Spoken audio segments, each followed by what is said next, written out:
And that's what was surprising to me. I just assumed they had to give 72 hours for reschedule, but apparently they don't. I think it's something to do with the attorney general gave some kind of interpretation about, if you're heated by inclement weather or Yes. something of that nature. Yeah. So, learned something new today. And then tonight, I go to the main school board meeting that was postponed from Monday night. And, so when they called me Monday during the day and said, hey, we're canceling for Monday night, and they immediately told me, said, same time, same place, Thursday. So many schools were closed again today. I was really Yeah. shocked. Our operations manager drove in from Paris. And he said, if you can get out of Paris, you're fine. But he said, within Paris, still a lot of snow and sleet. They had 5 inches there. Well, you just. Oh, yeah. Inside the building. Yeah. It was a little bit of an ice break Yeah. there, so. Yeah. So Monday morning, I've been out all day Saturday, all day Sunday, and I was gonna go out again with people until about lunchtime. It was about, I understand, I go to see a boat and out in front, and. How are you, sir? Good, y'all? Good, good, sir. Even there, there's like 5 boys in our neighborhood who were playing ice hockey on our street. Everybody got skates from everything. So bad. And I heard my wife and said, what a Texas child has to have skates? And my wife reminded me, they're the family that been from California last year. I was like, oh, okay. So I should have taken the picture, sent it in the news because they were posting all the picture photos on the LTV. I didn't think about it. Going to the Vegas School Board meeting tonight, we're gonna hear some conversation about realignment. It's Tuesday, ain't it? Monday, The Monday? Monday at 9 a.m. I've seen 2 projections, but those are just, nobody knows. The last time I talked to Moffitt was before Christmas. And he said, I have nothing to base this on. It's just a gut feeling. He said, I don't think we're gonna have any change. I think it's gonna be the exact same district. Football he's talking about. Yeah, I'm trying to think if any of them moved up or down. Well, Palestine and Henderson moved down from Division 1 to Division 2. I did. So I'm wondering if that might factor in some way. Yeah, Briggs said, of course, nobody, I've seen the district going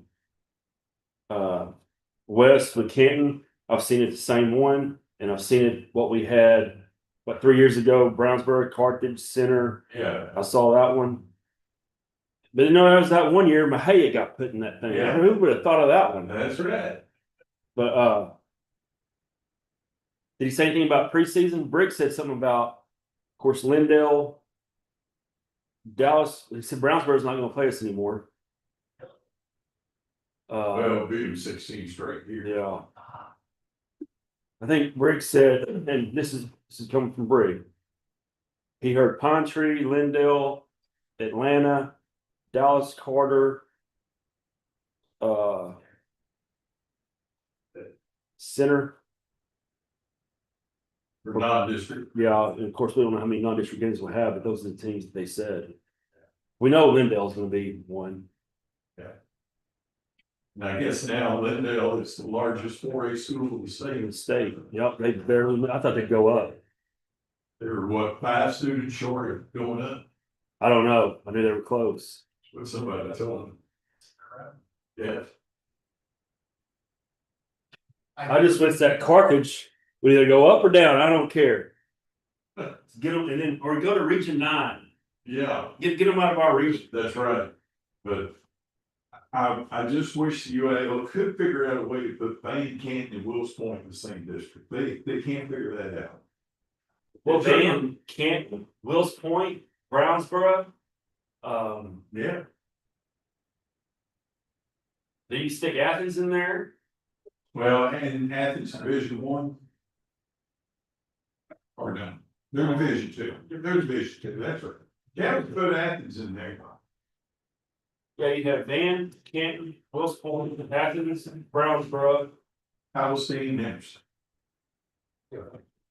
Good, solid. All right, you're hired to be on the committee. Hey, There you go. you got the wrong job right now. Then you're gonna be on my job where 2% is gonna be a good job, and then 50% is gonna cut you out because you're not doing anything right. So I grew up in West Texas, in a little town called Kermit. Oh, yeah. I remember, you know, we had a dominating football team and then through redistricting, all of a sudden we wound up, my senior year, we had. Let's start, how are you? We had, El Paso, Canatita and El Paso Davis in our district. Yeah, so that was what, 3 hours? Oh, no, it's about 6.5. Oh, my God. So we would leave the school at 9 AM. We'd stop in the maintenance board and they would feed us some porridge meal. Like liver or nuggets or something like that, and then we would get to the city canteen or Davis about 5:30. It was like 30 minutes to do whatever we wanted, which was stretch because we don't have bus ever in a day. Mr. Van Horn just puts a smile on your face. Yes, sir. Is you broke out there? No, it's time. I see. That dry area. They were here. It is. They ran, but It's a new day. you drew the short straw, you got to be here. Yes. Kenny's at the dentist, so, Oh, but I guess I'll go. I still have brother and sister-in-law that live in Irving and all the agent retired. Used to have. Move, but say Kermit now has all the whole activity. City does not say it's like everybody's yard has 2 or 3 trailers parked in it, and so they get back into the city sewer city yard. It's just.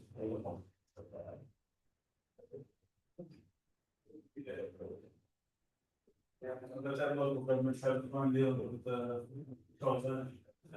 how are you? Very. Good, bad. An interesting one to look at, the Reeves Davis. I wish they'd taken so much tax dollars. They built this unbelievable farm where you can have a system has a helicopter and it's pretty wild. I'm going to just say, I must be. Are you? Good city. I don't see you, yeah, yeah. I'm gonna stay. Anybody you want to chat? How are you, sir? They're home. You okay? Would you like one?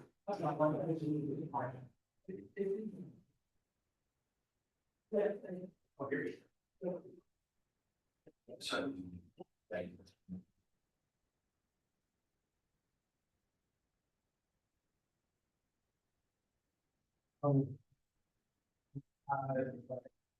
This next thing.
Well, that's true, that's true. We do seem to show up for the food.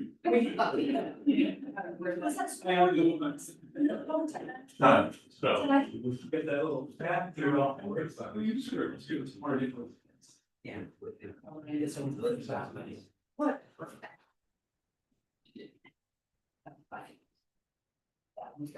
So. Please, you guys look like the other school. Yes. It's just that shade stuff. Yeah, and that's what I'm sort of like about this other thing. So, you know, we have analysts, they go in, they're person. Yeah. Yeah. I'm sure, all that in.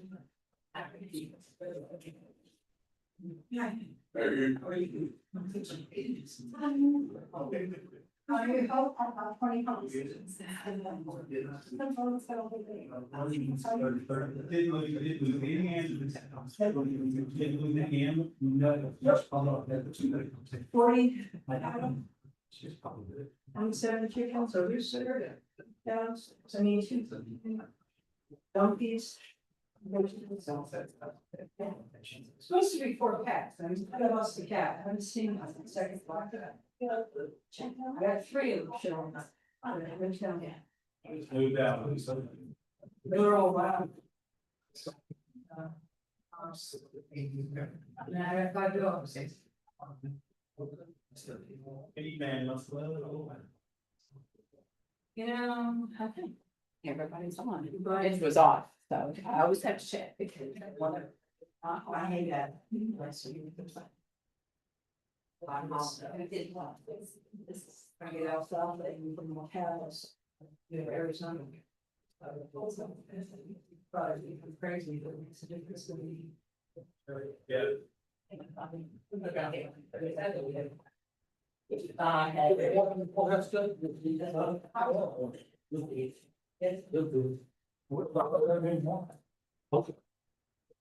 I just said it was a little bit warm. The judge had the heat cranked up.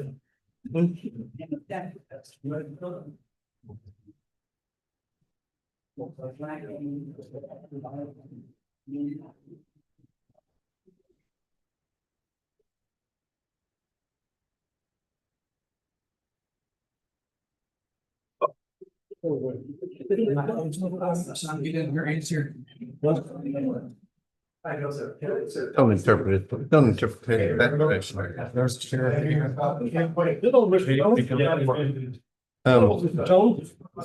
Is that, Good. Jeremy? It's still white. I figured you'd have to taint him. At least be red. It's, wherever you want to go, it's no, man. The reflection off of that ought to tan it real quick.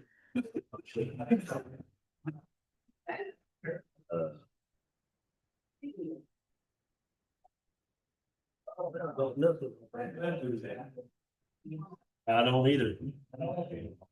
Well, we need to-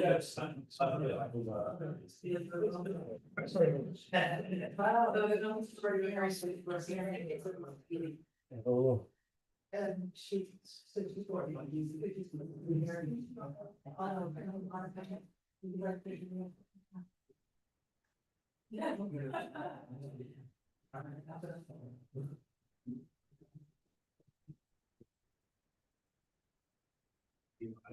can you go get me a different pen? really? You know, took care of my horses and her horses.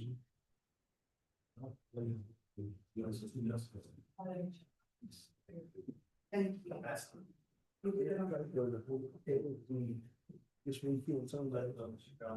What? South. South Hills, County, this is refuel. Pick up and- Next time we get this. Pull that out. Ooh. What the- All right, we ready to go? Yes, sir. All right, would you please stand? I will open us in our vacation close. Heavenly Father, we just thank you for today. We thank you for the sunshine. We thank you for the melting of the snow. We thank you for keeping this county safe during these winter storms, Father. And we just thank you that we can return back to normal. Father, we ask that you give us wisdom and guidance in the decisions that we make. We ask that you lead us in the things that we do here, Father. We thank you for your Son, Jesus Christ, and for his death on the cross. It's your Son's precious name we pray. Amen. Pledge the American flag. Pledge Allegiance to the flag of the United States of America and to the republic for which it stands, one nation, under God, indivisible, with liberty and justice for all. Pledge the Texas flag. Brandon, lead us off. Honor the Texas flag. I pledge allegiance to thee, Texas, one state, under God, one and indivisible. Thank you. You may have a seat. I will call this meeting to order. We do have a quorum. All the commissioners, myself, are present. Are there any general announcements? No, no general announcements. I would like to state that,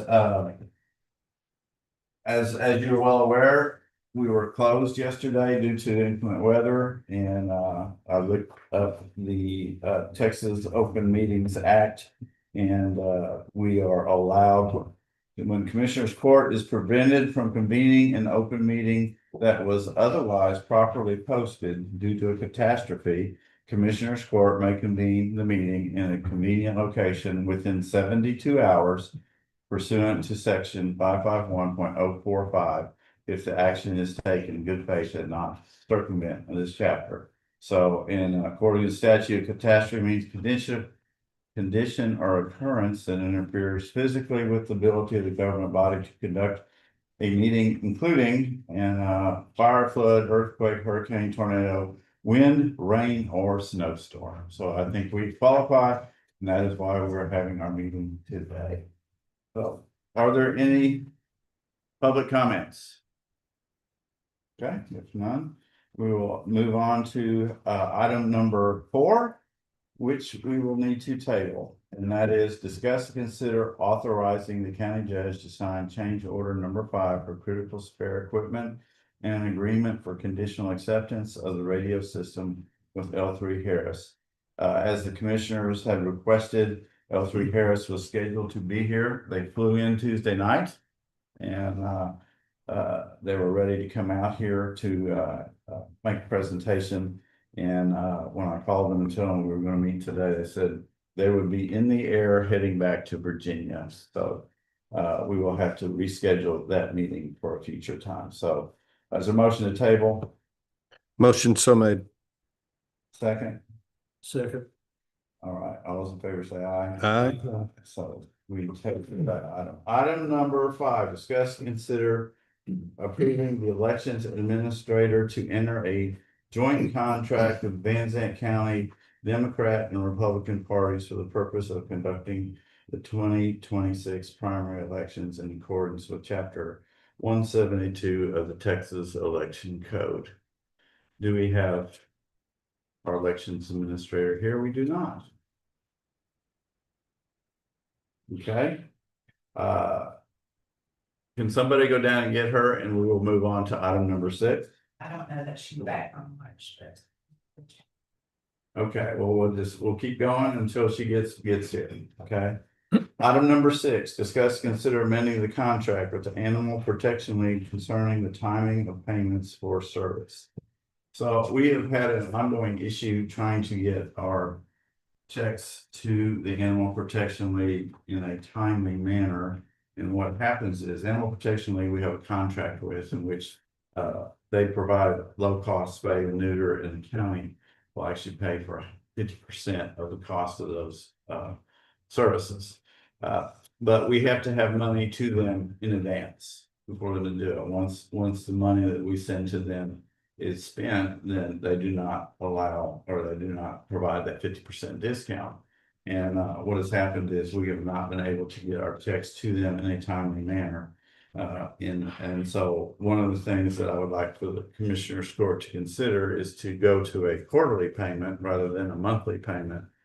And so at least we only have to address it 4 times a year instead of 12. So. Judge, is that, you said we pay 50%, is that up to so much a month?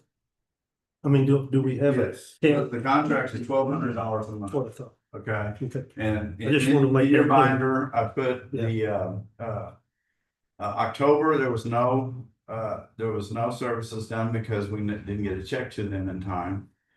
In November, there was $1,350. And in December, there was $2,007 of services, 71 spay neuters, and November there was 50 spay neuters. So the citizens of the county are using it. We do get a report for each month of service on who has used the service and the animal's name and what services were performed.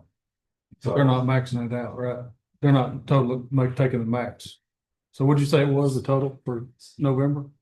November, it was 1,350. That was all. You got 3 months of payments there because there was no activity in October. So November was 1,350 and December was 2,007, and we're paying 1,200 a month. So we're paying 1,200 a month, which comes to 14,400 a year. And what you're suggesting is paying 3,600, 3,600, 3,600, 3,600. Right. Because we're paying it now, but we're not getting it on time. Just saying, Same instead of difference, paying it just 12 paying times, pay it 4 times. So, The question is, do we go, if the services are more than 1,200 a month, at some point in time, each quarter, they're gonna have to stop providing service. And I don't know if we wanna go that route or go ahead and pay in advance so much. And then, once we know that we're down to a certain level, come back to the court and see if we want to advance another payment.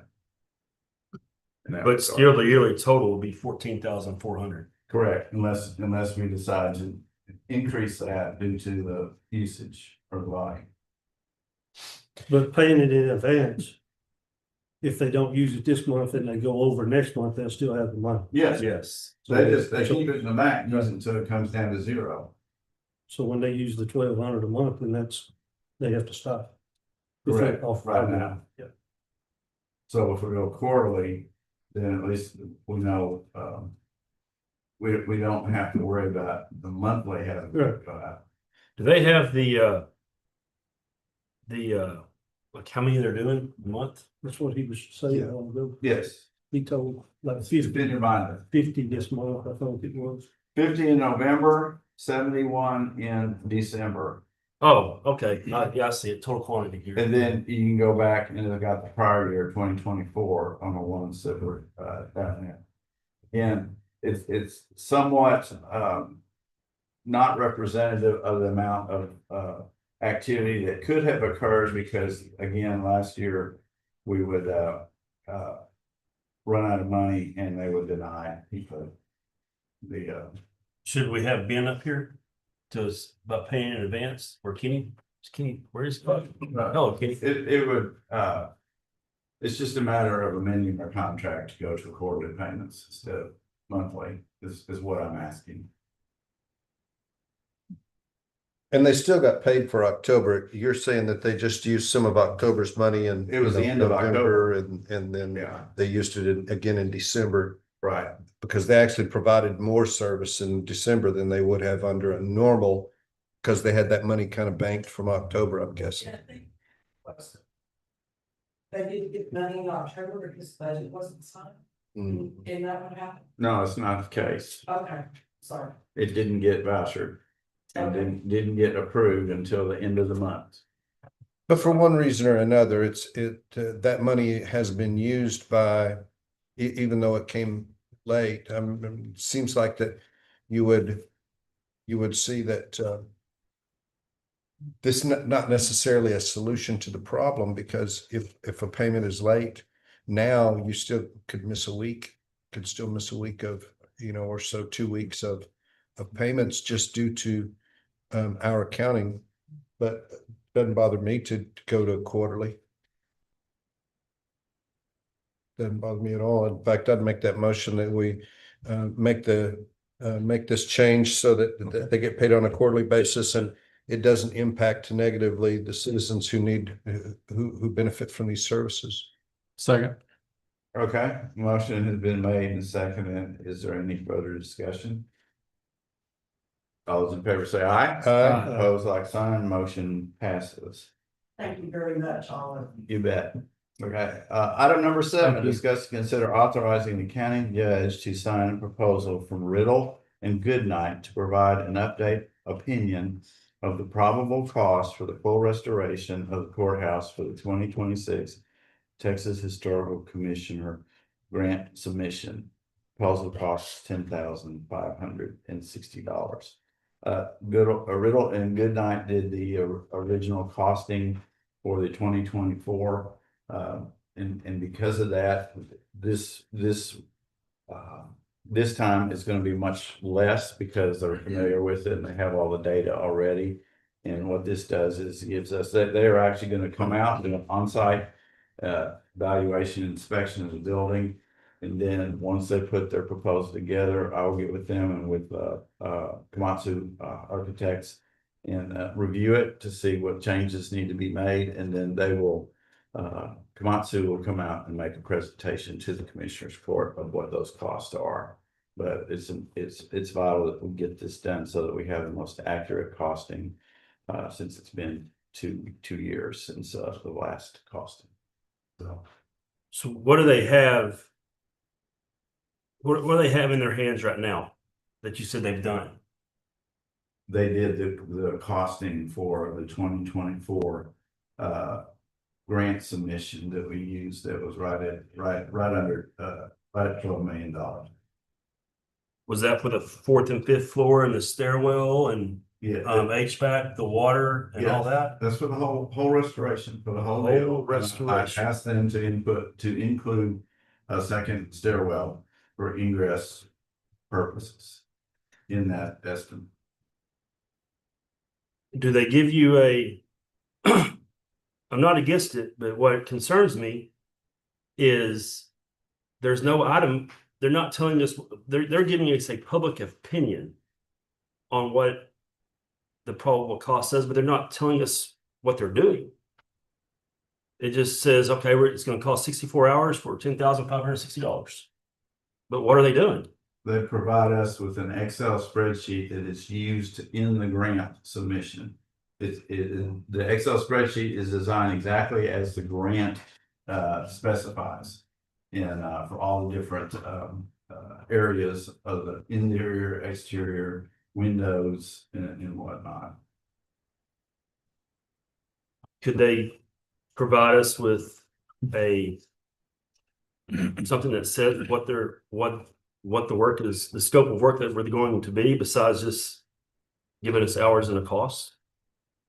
I mean, I think when you get an estimate, It's in down below. It's in that listing of. I don't have it because I look for it.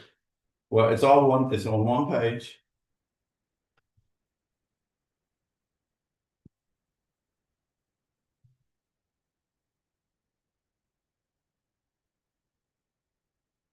Terms and conditions set forth in this quote and attached terms and conditions. Nothing's. Grant application form completed. This is the form that the Texas Historical Commission puts out that asks you to break out the cost based on different areas. And it's an entire spreadsheet. I'll be glad to provide you the one they provided us last year, so you can see. They're gonna work off the same one they had last year, right? Yes, They're just gonna update the cost of them. they're gonna, yes, but they're gonna come out and inspect everything. Yeah, Just okay. done. So And is my understanding correct that you can't apply for the grant without this costing? you can, but why would you, what costing are you gonna use in the grant? That's kind of what. Yeah, I mean, you're gonna put numbers in the grant. That's You my gotta put point. numbers in the grant. That's And- my point. Okay, and you might as well put numbers that are from a professional whose job or whose profession is to do this cost estimating. Do you recall what it costs in 24? $22,000. So we're looking at less than half of the cost this time Yes. for. Yes. and Real and Goodnight, they specialize in historical buildings. That is who Komatsu recommend and who they use for most, and Komatsu is heavily involved in historical, especially courthouses. Right. I just wanted the public to know that. Yes. I would assume that, I mean, the further answer to the question that I posed was that costing does need to be included. Yes. There has to be a cost, Well, in the, And in the grant. But once this is done, Yeah, and then we have to come back with if I'm not mistaken, maybe wrong. This is not really a architectural come in contract, no, it's not. Be it's it not a redo. contract. No, this is just tell us what they think. no, this is what their estimate is, so that we can submit that to the historical commission to get. For them to evaluate and decide whether or not they want to give us the grant. Okay.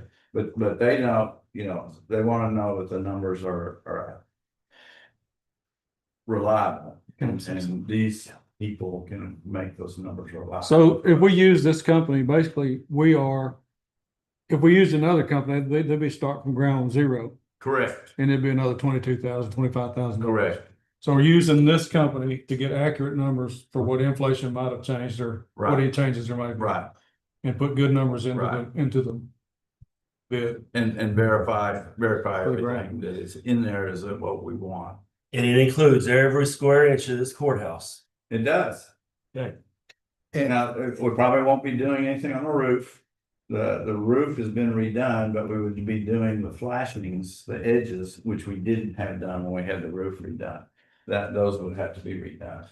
So, but that's what, when they come out and visit, I'm going to point out what needs to be included and what doesn't. So, I mean, I just want to know this for personal reasons. So we got Riddle and Goodnight here, that is construction cost estimators.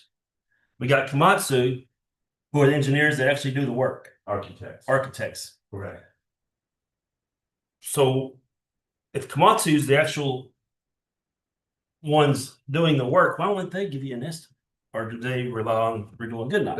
They rely on somebody that specializes in. Cost estimators. But then you don't come up with the total cost until after the architect does his drawings on it and he gives you his estimate. Then you don't come up with it until it goes out for bids and you get your bids in. That's when you get your final numbers. But Real and Goodnight will put architecture fees in there. They will include that in the contingency. They put their contractors' overhead and profit, the contingency items. I just want to get everything out there because we know this is a hot topic. And we'll make sure the public knows everything what we're doing on this thing. And my deal on it is I don't want just the cost of these people and the architects. I want that final cost Right, I agree. is what I want to see. Because I've seen it in the past, that could be a big difference of what the architect put down and what the cost actually come out to be when you get your bids in. It can be a big difference. Well, we would not be going out to bid I understand that, but until after, if we win the grant and we accept the grant and move forward. exactly. Then we would take it out to bid. I think one addition that, I don't think that in 24, they were contemplating the addition of the second stairwell, were they? Yes, Were they? I asked them to put that in there, And- but I don't know, I don't remember specifically where they put it in. I don't. don't think And the it's- reason that that's necessary is that we can't make the fourth and fifth floors accessible for use if they're not ADA compliant. Is that correct? That is correct. And so that stairwell is going to be an addition, and and that's something I think that also the Historic Commission would take into consideration in this grant, because they want to keep the historical feel about the building. They want to keep it. Right. We have one stairwell right now, but it goes straight from the fifth floor to the third floor, bypassing the fourth floor. And in this renovation, we would have it stop at the fourth floor, and then that can be the second form of stairwell. And for those that want to know, the reason is the fifth floor was the jail, the third floor was the courtroom, so that stairway just took the inmates straight to the courtroom and didn't go anywhere else. So Is he gonna have to be ADA compliant bathrooms also, correct? Or, I think there's some exemptions regarding historical. But, I do believe that, that the bathroom fixtures can be updated. They don't necessarily have to be historical.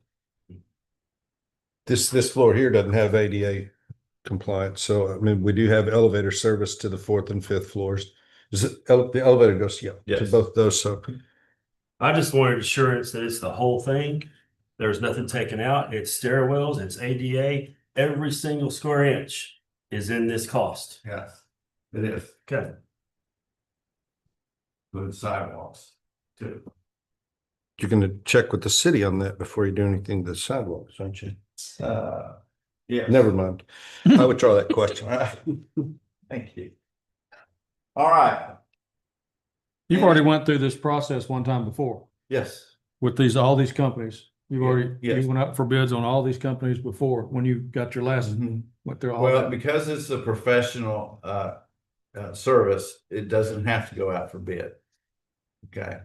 And so we used what is considered a reputable entity based on our architect's recommendation. And none of us on the court know anybody that works with either of these companies, do we?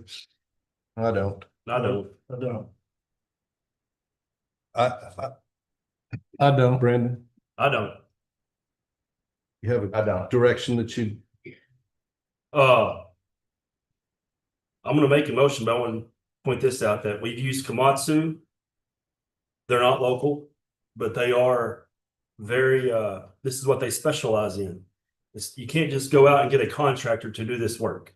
They have to have experience doing this, and the judge has researched Komatsu, and I've researched them too, and they're very well respected. They've done a lot of these courthouses and have nothing but good reviews on them. And this is who they use for a cost estimate. So, I would motion to, whatever I'm motioning for. Authorize the Sign county off. judge Authorize to the county propose. judge to sign proposal, we're gonna provide an updated opinion of probable cost for the full restoration of the courthouse for the 2026 Historical Commission grant. Proposal cost is $10,560. All right, Commissioner Barton has motioned. Is there a second? I would second that. All right, any further discussion? All those in favor say aye. Aye. Opposed, like sign, motion passes. Let's go to, since Shannon is here, we will go back to item number 5. Discuss and consider approving the elections administrator to enter a joint contract with the Van Zandt County Democrat and Republican parties for the purpose of conducting the 2026 primary elections in accordance with Chapter 172 of the Texas Election Code. My apologies, I got sidetracked this morning or this afternoon. We got the standard contract from both parties, the state issued contract. We just fill in the blanks and sign it. What they contract with us to do is actually run their elections. The primary elections are actually the party's elections, not a state or a county election, but they pay us to administer that election. And that's all this contract is. It's just y'all agreeing that we can enter the contract with the parties. Okay, there is in this standard contract, it references Exhibit A, which specifies the costs that are being incurred by the party. And there is no Exhibit A. Again, apologies, they didn't send me their costs. I can get you a spreadsheet of what I think our costs will be. Okay, and then what I would like to see is what our costs are going to be and what costs are going to be charged back to is it to the state or to the party? The parties are like for the programming, ballot fees, things such as that. That gets billed directly to the Secretary of State's office from Hart. So we won't even see those bills. What we charge the parties is the cost for the paper that we use to build their election kits. Early voting is totally on the county because that is part of our duty. So early voting total cost of early voting is on the county. Election day workers, they supply their workers, they pay them directly. We won't even touch that. So basically, it's the cost per ballots, which is 0.54 cents a piece. That we will bill them for however many ballots we print for them. I usually go by the total number of voters and then add in the spool. Okay. They get charged, like I said, 0.54 cents per ballot. And then the rental fees for the equipment, $5 is all we can charge the parties. So they split that Per device though, right? per device, Right. yes. There's 3 devices, There's 4 devices, okay. devices per location. Okay. So they each pay $2.50 a piece. Now, we do get a 10% fee, administration fee on top of all of those costs. Okay. So, and like I said, I do have a spreadsheet. I can give you what my estimate was. Okay, and would you, I would request that you, when it's all said and done, when the election's over. Of course, may have runoffs and then you got the general, but to get an accounting of what each election is costing us. Okay, Okay. okay. If I'll that- have to get with the auditor and treasurer for that. Well, you approve the invoices, I correct? approved the invoices, but not payroll. So are you wanting the cost of the election workers as well? Right. Okay. All right, so I'll have to get with the auditor's office and the treasurer's office for that information. Okay. But But I think it's important for us to know how much we are paying out of our pocket. We're paying for 10 days of voting. And 12 days, that's right, and with 2 locations, and then the party, and the voting, we have 18 precincts, 18 voting. we do have 18 polling Polling locations. places? Yes, sir. Do we have to pay for any of those? We pay for the First Baptist Church in Fruitville. And we pay for yeah, Princeling, and what is that other place? Those are the two main ones that we pay for. Okay, I think Princeling charges us. so do those get charged back to the parties? Yes, it will get charged back to the parties. Okay. All right. Any other questions? If not, is there a motion to approve? Motion. All right, motion made by Commissioner Barton. Is there a second? I'll second. Commissioner Phillips, seconds. And it's approving the joint contract with Van Zandt County Democrat and Republican parties for conducting a 2026 primary elections in accordance with chapter 172 of the Texas Election Code. All those in favor say aye. Aye. Opposed, like sign. Motion passes. Thank you, Shannon. Thank you. Appreciate it. Yeah, and I apologize. Not a problem.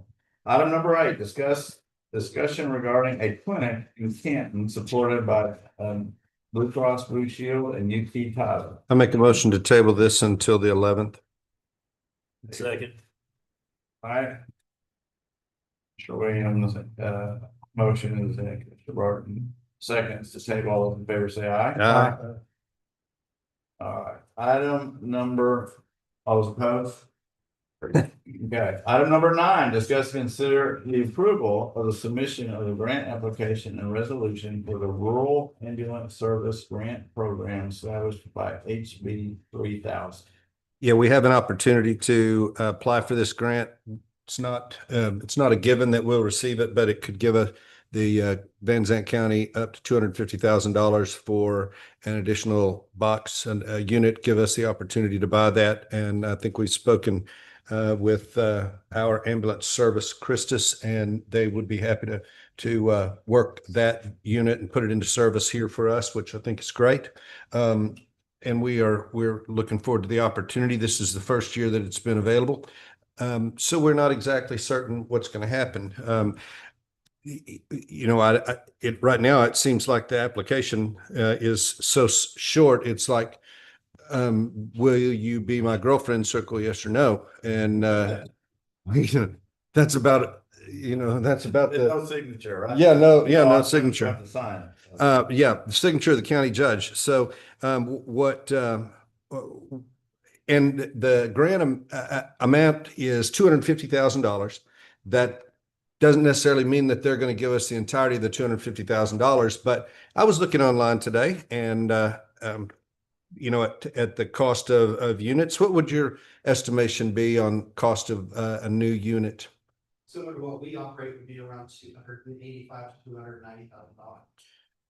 And one of the things that we're going to look at is to determine whether or not it has to be a new unit that this is spent on, or if we could get, you know, a couple of horses and a, you know, buckboard, and we can carry people around in that. Snow sled for, yeah, particular days. But it may be that we could buy a unit that has a year on it and, you know, a little bit of mileage. Cause you found some today. Typical, well, I don't say government fashion, the application has to be submitted by the 31st Yes. of January. That's why this is critical to make the decision today, so we'll have to go in and apply for it. The instructions on how it's going to operate will come out sometime in mid-February. That's right. So we're applying for a grant, which we have no idea how it works. Right. So, but and again, we don't have to accept it if it's burdensome or something like that. But I think it's it will be worth pursuing. Agreed. And to that end, I would make a motion that we give the county judge the authority to submit the grant application on behalf of Van Zandt County. Second. Any further discussion? All those in favor say aye. Aye. Opposed, like sign. Motion passes. Item number 10, discuss and consider authorizing the county judge to sign proposals from Sabre Industries for $1,078 and Lofton Equipment for $3,253.95 for the purpose of installing wiring and configuring of alarm notifications of generator operation at the 5 radio towers owned by the county, to be paid from ARPA account 817-476-495. So you want me to go forward and then you bail me out, Jeremy? Sure. Okay. So we have a remote network manager computer that keeps track of all the towers. It is all the alarms are set to go to this one computer, and we can sit there and see what's going on for every tower. And it's just a myriad of different alarms for different things, from the lighting on the towers, the air conditioning units, all of the equipment inside. So the generators are supposed to be one of those items that these are propane powered Kohler generators at each location that come on in the event of a power outage. And they're supposed to have alarms that go to our remote network manager to say, I'm running, the power's off. There's 5 different alarms that it's supposed to do. When we initially set it up, we were using it, we wired it with the Ethernet cable, and we're going to use a special type of what's called a Modbus Ethernet connection and software to send those signals from the generator to the remote regional remote network manager. Well, we come to find out a month ago that Ethernet, that interface is not compatible with the remote network manager. Doesn't accept the signals that are coming in there. So now what we have to do in order to be able to know what the generators are doing is we have to hardwire it. We have to go in and put 2 pair of wires, yeah, through the conduit from the generator into the and wire them down to what's called a punch down block. And then that punch down block gets connected to the regional remote network manager and can access those alarms. So the contract with Sabre Industries is to come and put the wiring in from the generator to the shelter, and the contract with Lofton Equipment, who is a Kohler generator dealer to actually configure that and put it all together. And that way we'll know. We had a situation over the week, in precinct 2 where power went out. The only way we knew it was the regional network manager told us that the power was out, but it was still on. Okay, so how does it know the power is out? And it's still on. Can I speak real quick? You Right may. now, we can see that we lose utility power. But there's no way to tell that the generator has truly come back on. So we don't know, we know that site has lost its power, but we can't tell that the generator is running until we get these alarms or dry contacts. To let us know that generator is running and this site is truly up and running. And it also lets us, make sure that, the generators are programmed to come on every week. Yeah, they do a test mode. In test mode, and that, those alarms will come back and show us that it's doing its testing properly. We need to do it. So it's another one of those things that the further we get along, we realized we can't do it this way. We have to go another route. And unfortunately, that's unfortunate in that regard. This will assure, no matter what kind of, that's a tornado blows over, the law enforcement, fire department will all have contact with each other the entire time. Yeah. I'll make that motion. Second. All right. Motion by Commissioner Barton, second by Commissioner Curtis. Sorry. Any further discussion? In your estimation, is this one of those things that the consultant should maybe have caught? So, I don't know because the technology, that they're using the SN, I don't want to speak out of term, SNTP or NP or whatever. NP, the way that it communicates using this Modbus. He pushed and pushed and pushed, to get Healthy Harris to take this and accept it. But their engineers and their developers, they pushed back, so it's only set up to do dry contacts. I don't know that Barry Black, our radio consultant, because of technology and we didn't even know that Modbus modules existed until we were walking the tower sites one day and Chad LaPrade, the former commissioner, picked it up and realized it was for the generator. So it's been discussed for some time now and Barry's been pushing for that type of communication between the Moxa, which is what controls all the alarms, and the generator Modbus. So Barry's been pushing to Healthy Harris to get that taken care of, but So he's done everything he could Right. do in Yeah, order to accomplish that. Yes, sir. And the other question that I had was for our auditor, these funds that are accumulating and being spent in the ARPA interest funds, this line item that's referenced here.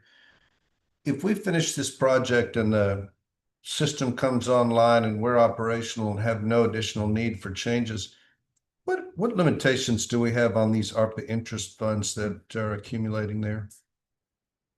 We intend to use them, and I'm sorry. All of them?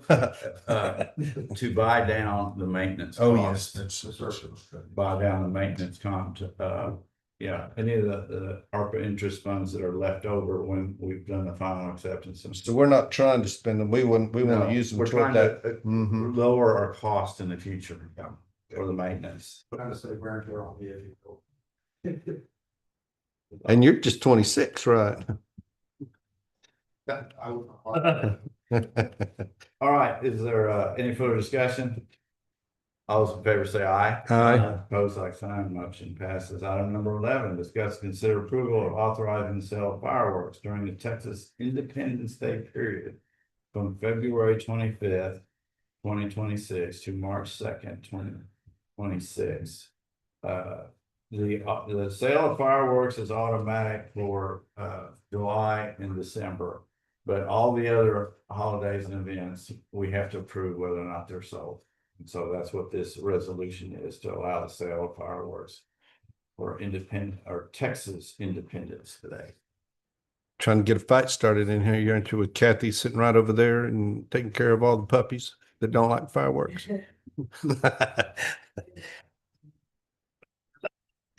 Yeah, among the My cows love fireworks. They- the fire marshal going to put us under, he removed that, he lifted that burn ban just a couple of days ago. Yes. And so has he got a burn ban scheduled for February 24th? That's all that I can add to this. Yeah, yeah, we would come back at the moment. Again, we could come back and rescind the approval, depending on the burn. I'll make a motion. All right, I'll say. all right. Motion by Commissioner Barton, second by Commissioner Phillips. All those in favor say aye. Aye. Opposed, like sign. Motion passes. Item number 12. Discuss and consider signing a resolution requesting the state legislature to reallocate 1 penny or 5% of the state motor fuels tax and 5% of the electronic vehicle registration fee to the county road district highway fund allocated to counties in Texas. And I put this on here, and my good friend Judge Travis Ransom from Cass County has been on a roll. And he put out the resolution 2 years ago for all the counties to sign about getting exempt from motor fuel tax, because we pay motor fuel tax. The state, the 20 cents on the state, and while other entities like schools and federal government that got exempted. So we did the resolution, as did many of the other counties, and that resolution turned into legislation that gave us the exemption, which is giving us $2,000 to $3,000 a month additional revenue from not having to pay the state motor fuels tax. So, and then 2 weeks ago, last commissioner court meeting, another item that he came up with was to exempt counties from the hot tax, which is the hotel occupancy tax. County officials are required to take education training so many hours in order to every year, and that those education programs are all often held in other cities, and when you go to that city, you have to pay the hotel tax, and that puts a hot tax. Well, by having this exempt counties, then we wouldn't have to pay that. I estimate it'd probably be about $2,000 a year total. That's just a wild guess, but this is something. But so we passed that resolution, and again, that would go to the current the next legislative session to address. Okay, and then he came out with this concerning the road tax. And the road tax, first of all, the counties do get an allocation of this road tax, and that allocation was fixed in 1954, and I'm trying to get there so I can see it, and it hasn't changed since.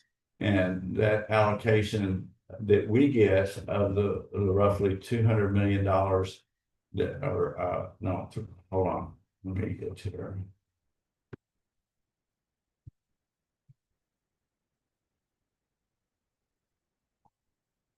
Okay, get there. I won't read the resolutions. So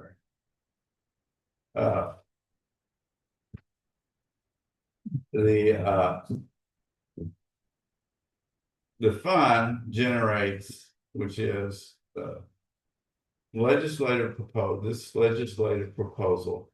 And again, all we are doing is a resolution asking the legislature to allocate 1 penny of the 20 cents that is collected on every gallon of gas or diesel to give that back to the counties. So let me do this. The executive summary: legislative proposal will improve safety on Texas roads, reduce reliance on local ad valorem property taxes, and establish a pay-as-you-go policy at the county level to reduce bonded indebtedness.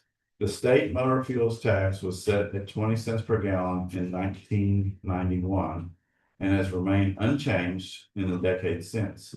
This generates $3.9 billion annually. Of that 3.9 billion, 1/4 goes to the available school fund. 1/2 is allocated to the state highway fund, and the last quarter is allocated to state highway fund less the first $7.3 million, which is deposited in the county and road district highway fund. Okay, $7.3 million is deposited in the county road district highway fund. And the amount that we receive in the last two years, each year, has been a little over $60,000. That is how much we get from the state to fix our county roads, is $60,000 out of the motor fuels tax. So this change and the also known as the lateral road fund, this allocation was set in 1954 and has remained unchanged since. So this proposal would change the allocation of the motor fuels tax to divert 1 penny to the county and road district highway fund. 1 penny of the motor fuel tax generates approximately 190 million in revenue annually. Funds would then be distributed using the existing statutory established distribution formula for the county and road district highway fund. And I'm not about to try to read that or explain that to you. This would provide additional funding for the county road maintenance across the state, lessen the reliance on ad valorem property taxes, and improve the safety on Texas county roads, and establish a pay-as-you-go policy. Okay. So I'm not going to read all of this. What questions do you have? I can't tell you how much, because of the formula is based on rural road miles in the counties, and it's a pretty complex formula. So, any questions? Regardless, it's a plus. Yeah, It's not a minus. It's I'll make a motion. We should be able to take that percentage. I'll second. All right, Commissioner Barton makes a motion to do the resolution. Commissioner Phillips seconded. Any further discussion? Again, this is merely a resolution. It doesn't change tax rate, doesn't add or reduce the tax rate. It just reallocates existing tax rate. Is what it's. And again, it's up to the state legislature to follow through with this. So I have already forwarded this to both Senator Bob Hall and Representative Brent Money, telling them both of the hot tax and this tax, telling them this is what we are requesting. So all those in favor say aye. Aye. Opposed, like sign, motion passes. Item number 13, discuss consider authorizing the county judge to sign a contract with Southern Software to upgrade our current AVL advanced vehicle locator. That's what AVL stands for. Basic package to AVL advanced to allow for radio ops locations to be available in dispatch consoles. Cost for this upgrade is $11,850 and authorized an additional $1,150 for configuration changes for a total of $13,000 to be paid from the ARPA interest funds. And again, this is another one of those, as we were moving along and trying to implement the radio system software, we found that we cannot get what's called the GPS location of the radios to the dispatch without upgrading our advanced vehicle locator from Southern Software. So you can track your officers even from their. From the radio. Yes. From the radio. So actually, we track the radios. Yeah, that's a no-brainer. We're tracking the radios. Thank you, very quick. This, I don't know if Charles and Chris, so I'll let them tell you a little bit about it, but from an officer standpoint, safety standpoint, it's very crucial. So one of the, right now, currently what they're using GPS plugs with a USB that plugs into their computer, which allows them to be tracked using their MDIS, which is the mobile data information system.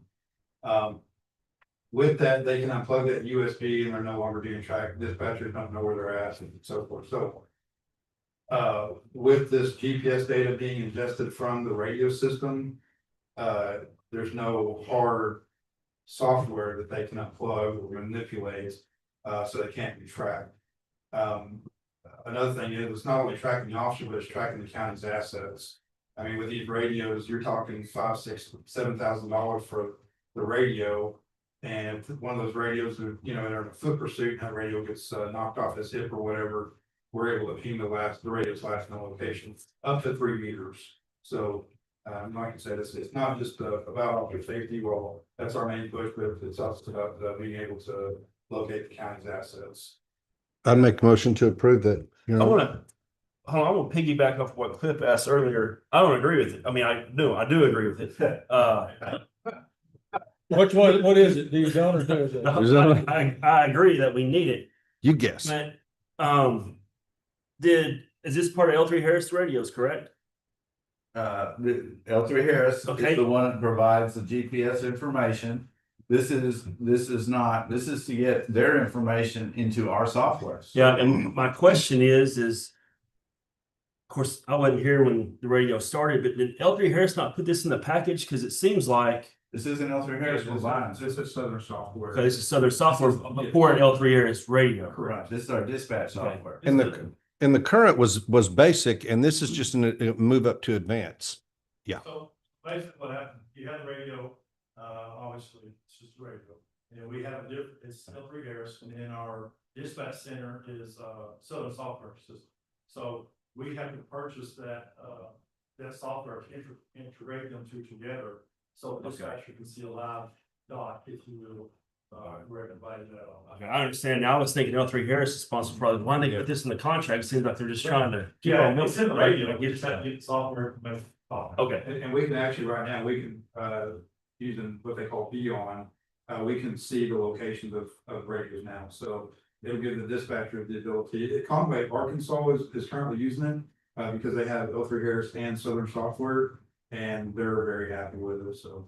Yeah, we got a known situation where it's Yes. working, so Yes.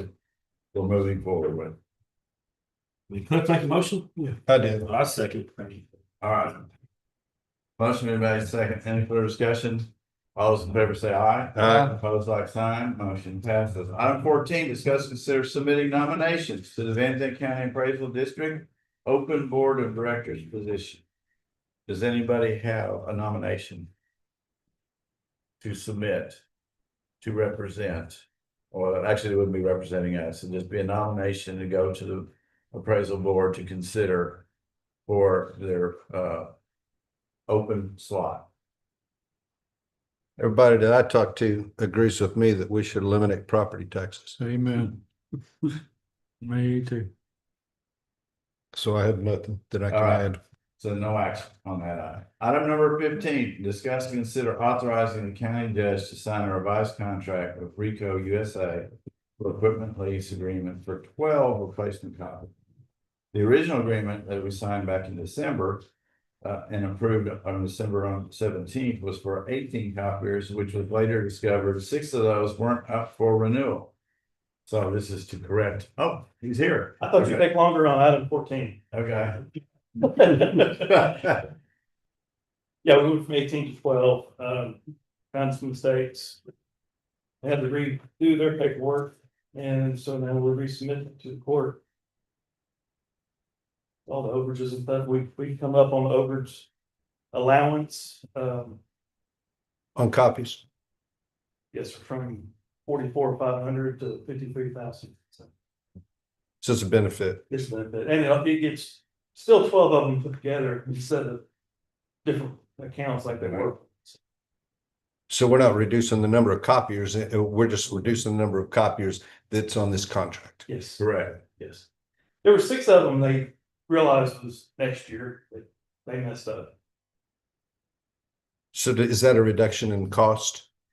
It overall went down, Yeah, well, we're still paying for those other 6. Still paying for the other on another six. contract. But the contract that we approved in December had a line item total or a sum total that's different than the sum total on the 12. Correct. Yeah. The new one is 1706.19 month. Yeah. I don't remember what the other one is, 23 Mhm. ish. It's in there somewhere.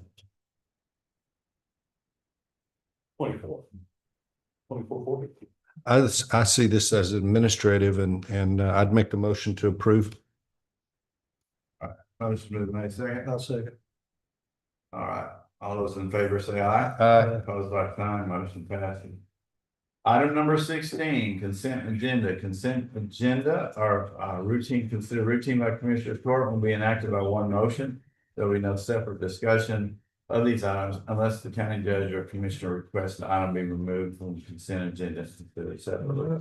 So any items need to be removed? Yeah, we got three.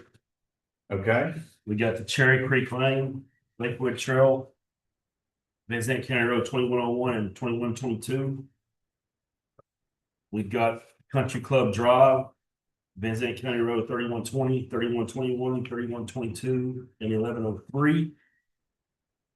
And we've got Van Zandt County Road 4126, 4130, 4127, 4128, Great Divide Road, and Creekview Lane need to be redacted off because they are within the city of Canton and they require any work to go through the permitting process. And those roads are within the city limits. okay. Pardon, can you repeat the first one? First one, Yes. Sure. Cherry Creek Lane, Lakewood Trail, Van Zandt County Road 2101 and 2122. Here, that probably help you right there. Yeah, you got it. So it's interesting that Frontier is outlaying fiber, correct? After Spectrum has done that, do we know if it's in the same areas that Spectrum has already laid cable? Or laid fiber? It looks like some of it is. It all looks the same to me. It was my understanding that Frontier is trying to catch up with them. Okay, well, that's competition. By the time it gets all laid, it'll be something else too long. Starlink. Starlink. Starlink hadn't laid much cable, have they? No, But I'll make the motion to approve the consent agenda with those changes. All right. So. Second. Motion has been made. Is there a second? Mr. Curtis did. Second. All right. Mr. Curtis, second. All those in favor say aye. Aye. Opposed, like sign. Motion passes. All right, now item number 17. We will exit the regular meeting and go into a closed executive session in compliance with section 551.0725 of the state of Texas government code to conduct a closed meeting to deliberate business or financial issues relating to a contract being negotiated. Thank you all for attending. I don't know how long this meeting will be. It's an executive meeting. You're welcome to wait outside until we get done.